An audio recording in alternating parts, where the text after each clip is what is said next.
All right, folks, it is Thursday, which means we're doing a technical breakdown of something.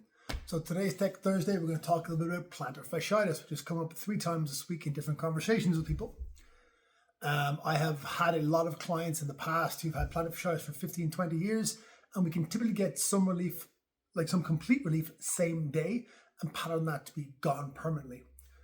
If I was to characterize plantar fasciitis, slightly oversimplifying, it's an inability to lateralize, an inability to push and find compression and create an appropriate arch in that foot. So plantar fascia is doing too much work.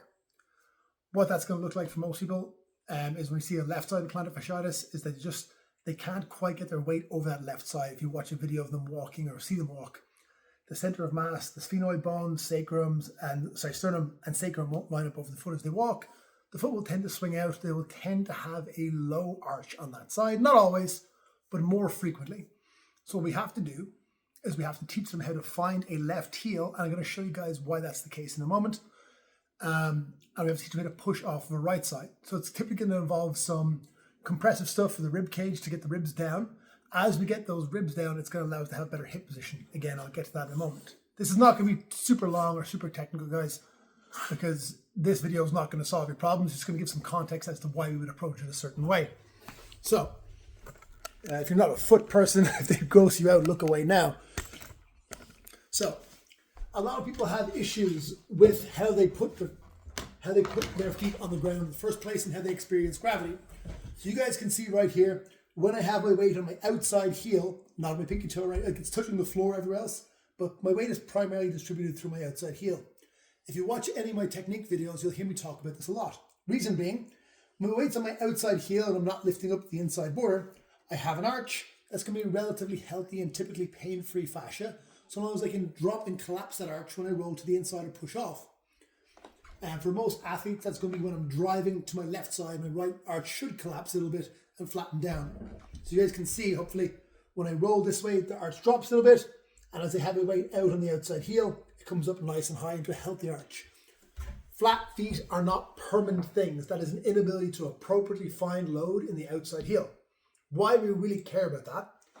When we find load in the outside of our heel, what it's going to do, it's going to externally rotate the tibia fibula, the lower leg, internally rotate the femur, and it's going to give us some more tension in the adductor, hamstring, oblique. Any of you guys with lower back issues, with groin issues, very, very important, very relevant. Even if you don't have issues, an inability to find and load that outside heel is going to be an inability to load the spring before you explode in most athletic movements. That is a fundamental principle of what we need to do for explosive movement. We have the load to explode.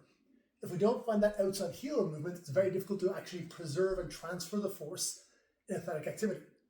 I do this with athletes from golf, UFC, jiu-jitsu, wrestling, baseball, like lots of different athletes. It's the same principles of movement across the board. If we don't have the ability to compress and then decompress both sides, we're going to have different connective tissue and joint issues. Or at the very least, if you're a super resilient person, you're going to have a lower force output and force throughput into activities than you should. Okay, so for most people, we're going to involve some amount of respiratory work, exhaling, tucking the pelvis, getting the ribs down. Reason being, as we get these ribs down, the internal oblique, this guy here, it's going to connect the sternum, the ribs, and the pelvis, okay? When that is shortened, it allows us to bring the center of mass over a foot. Very important for essentially every athlete or every human if you actually want to walk through space and be healthy into your older adulthood. I used to do a lot of geriatric rehabilitation, very important in preventing falls as well as athletic activity, being able to bring your center of mass over there. That requires us to be able to get on that outside heel. If you guys have ever seen me doing videos, rehab videos or technique videos on strength and sports performance as well, you'll hear me say, I want you to find your outside heel. I use that word find very purposefully. Most people are not familiar with actually pushing weight down to their outside heel. So it takes a little bit of skill to find it. The way the brain works, again, if you watch more of my videos, this may sound familiar, the brain will only adopt movement patterns or strategies when 2 criteria are met. It has to be deemed to be safe and deemed to be efficient. If you don't know how to load your outside heel sitting down in a nice relaxed position here or laying down on the floor, the chance of you doing it during athletic activity is basically zero because the stakes are much higher, the forces involved are higher, the velocities are higher. So when we're not able to find that outside heel very comfortably, what's going to happen is we'll never be able to form a good arch. We'll never be able to have the femur cross midline, which is the same thing as the midline crossing femur, which means you can never have appropriate balance and loading capabilities for anything explosive. Think of a single leg, think of like throwing a 1-2 cross, think of backswing into foreswing on golf, think of loading up your pitch on baseball. They want a straight line down essentially from sphenoid, sternum, sacrum, foot, and then you're going to swap over to the other side. That also applies just to walking as we get older. So even if you don't care about athletic performance, guys, this is very important. So we'll have to have some level of respiratory work. It's usually going to be a hook line breathing or something along those lines. Separate to that, but very much related, the doming up of each side of the diaphragm, each hemidiaphragm, is typically represented pretty well by the doming of the feet. So if you have flat feet, there's also probably some level of respiratory problem going on. It may not be serious, you may not be significantly symptomatic, but if we have both of those things going on, we're also probably suffering with some mobility issues, some shoulder stiffness or lack of range of motion, or some necessary compensation through certain motions.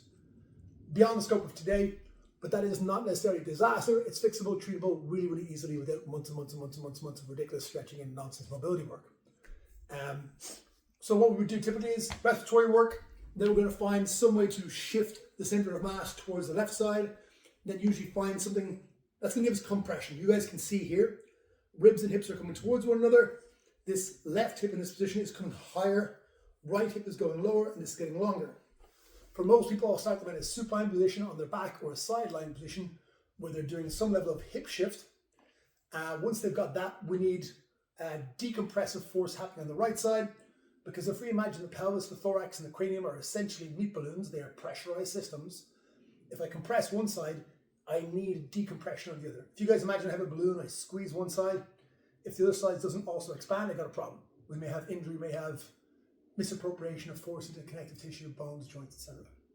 I know I'm going through this pretty fast, guys, but again, I don't want this to be a long, sprawling video that actually doesn't go through the practicals. I'm just trying to give you guys an overview of, typically when we talk about plantar fasciitis, it's an inability, and that's not just plantar fasciitis, there's a lot of issues, but plantar fasciitis in particular, it's an inability to create an arch and then lose an arch.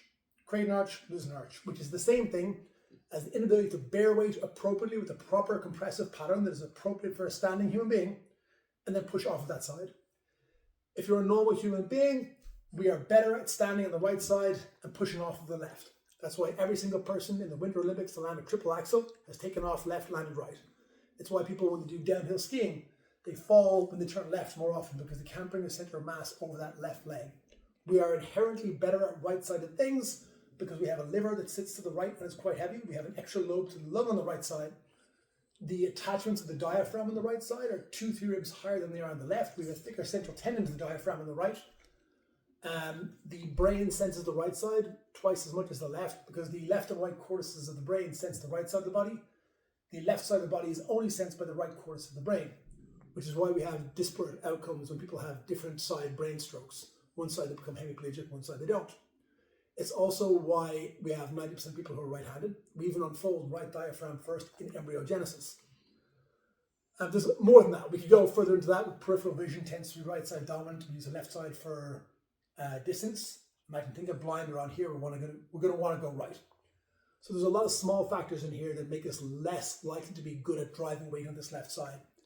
Factor into that a lot of modern fitness and sports performance stuff has us in these big arch positions, that's basically expansion on both sides, which is synonymous with jumping, explosion. We're not getting good at loading either side. So if you have someone who's very athletic, very well trained, they could be super strong, but they still might be leaking energy. And what I mean by that really is they have a lot of inefficiencies in how they move.